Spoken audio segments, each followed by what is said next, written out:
I simply have been thinking about this concept for a while now, and I want to do a deeper dive, but this is just a simple message and thought I've had because of a book I read. But I feel like I want to read from my phone first, something that I've been thinking about. Please don't judge me. I just can't remember all of my thoughts I have, and so it has to be on my handy dandy phone. What makes you beautiful? What makes us beautiful? Is it our hair? Is it our eyes? Is it our lips? The glass skin or the perfect style or just the effortlessly cool aesthetic that somebody has. I think about hair and I'm like, no, that can't be the thing that makes you beautiful because I think about Cynthia Erivo. She's gorgeous. Nothing to do with hair, okay? And then I think about that there's a girl out there and she has nothing to read about fashion. She doesn't do any fashion or watch any fashion content. She gets her clothes from the thrift store, and yet she's beautiful. I've been sitting with this question mostly because me being on camera a lot in the entertainment industry, I've had the uttermost privilege of thinking about the way I look more than the average person, maybe. But also as a woman, I think we all look at ourselves and criticize ourselves more than we'd like to admit.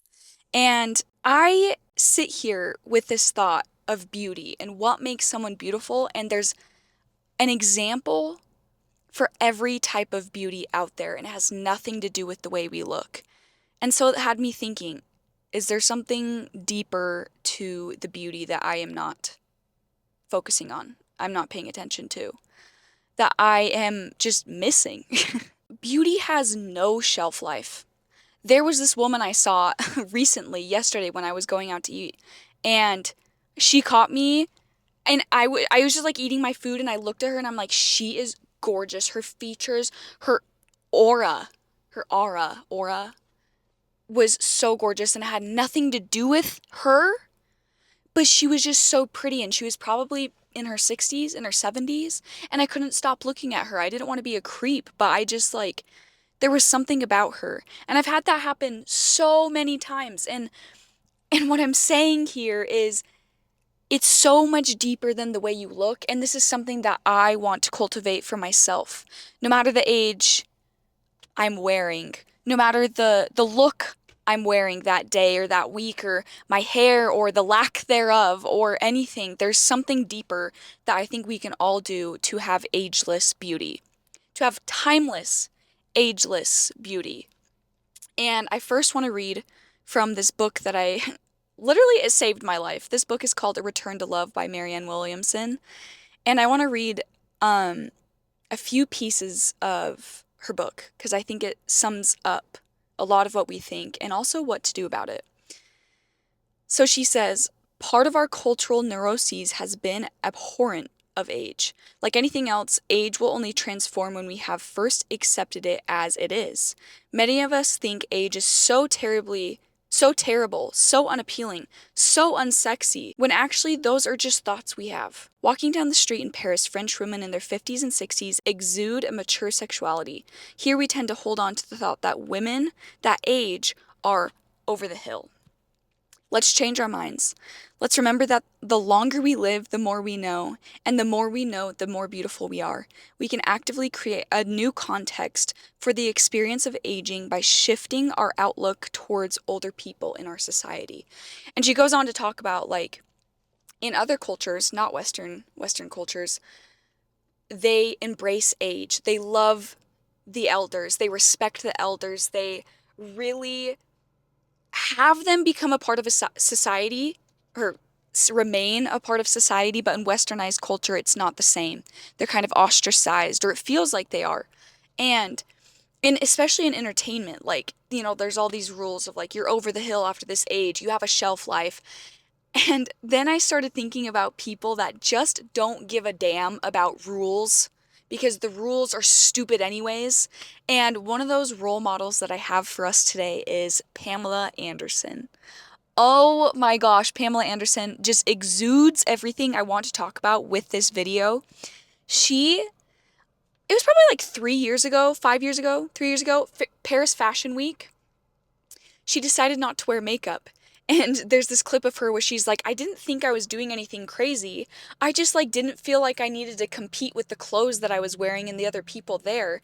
I just was there for the fashion, for the beauty, for the, what we're there for. So why am I spending 3 hours in my chair when it's nothing to do with makeup or me in that way? And yet it was such a cultural hit, and kind of became this icon for not wearing makeup. And it was like the Pamela Anderson didn't feel the need to wear makeup, and it just made me feel so safe and so seen. But then, like, when I look at her without her makeup, she is still so gorgeous, and it has everything to do with what she is on the inside. How she talks, how she presents herself, how she's just like so calm and warm and smart. And it just transcends anything that we think of when we think of like beauty. You know, and it's really, especially right now, it's been really scaring me looking at the entertainment industry and Ozempic and all of these bodies that are rapidly changing. So then it's having us rapidly change to fit that standard, or a lot of people trying to fit that standard. And the standard might not even be healthy or attainable unless you use, you know, certain medications to achieve that. And I think that, one, I understand. I understand wanting to look beautiful. I understand wanting to wear the makeup and the clothes and all of these things, but I also think it has so much more to do with how you feel within yourself. If you love yourself, this is going to be cliche, of course, but if you love yourself, you are going to feel beautiful and you're going to look beautiful because it's coming from the inside. But another role model I also think about is my mother. Because I think about all these societal rules that people try and put on you once you become a certain age. And one of those rules is trying to dress a certain way. We all have that like mom or aunt or grandma that's like, oh, I can't wear that anymore. Even though I like that thing, I can't wear that because I'm this certain age. And my mom is so far away from that.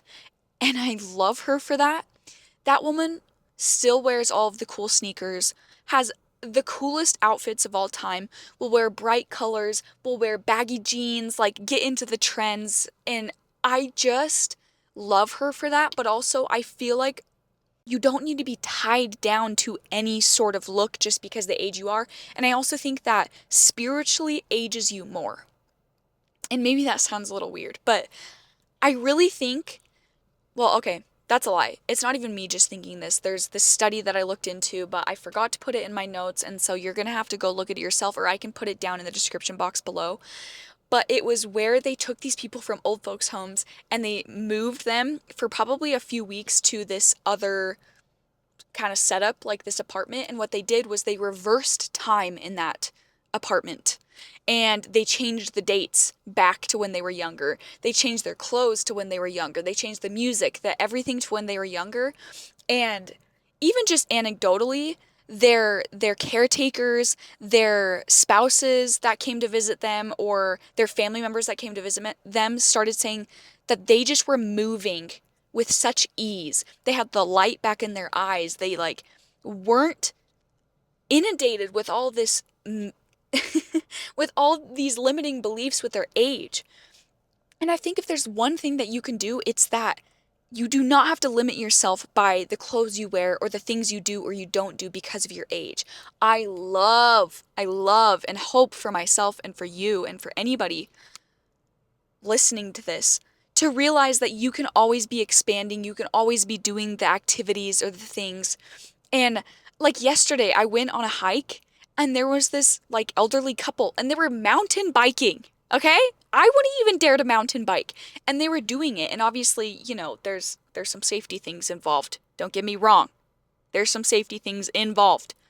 But I sit there and I think, if they can do it, I can do it. And that is a role model for me. You don't have to be slow. You don't have to stop doing the activities. You don't have to stop wearing the clothes.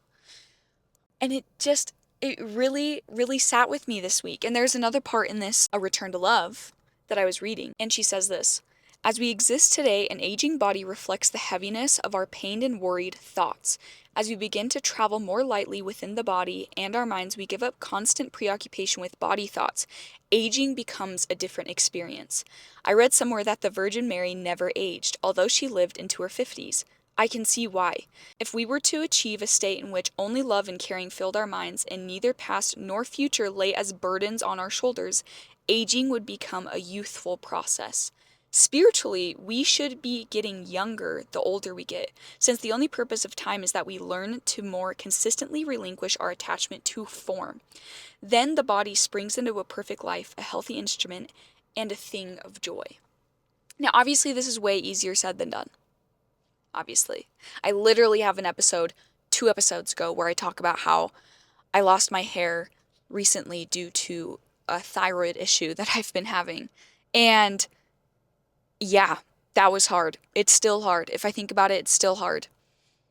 But then I think about, like, does my hair make me beautiful? Does my hair have to make me beautiful? No. That's a state of mind I have. Does the clothes make me beautiful? No, that's the state of mind I have. And I urge you to change that state of mind in the littlest of ways that you possibly can to achieve the ageless beauty that I want to achieve. The prettiest people I know are the happiest people I know, are the people that are the most carefree, that are still the most playful, that still are expansive, are growing, are learning as much as they possibly can. They have dreams, they have goals, they honestly don't concern themselves a lot with their bodies. That's what Pamela Anderson does in this People magazine interview she does. She's like, I don't even like think about myself that much, but in like a good way. And she was talking about her younger self and how she felt bad for how many things that she had to do to feel good, to have to feel a certain way. But now she's like, when I wear makeup, it's fun. It's a fun thing, and it's an expressive thing, and that's just a state of mind. All of that is a state of mind. Being beautiful is a state of mind. And I hope the more I grow in the entertainment industry, you know, the more, like, I'm in acting right now, the more the shoots that I do, the filming I do, the modeling things I do, anything like that, I hope that there are little things I can hold on to achieve that state of mind that in the best way I can achieve beauty no matter what I look like, because it doesn't have to do with anything else besides a state of mind. Okay, someone's calling me. I have to go. Love you. Bye.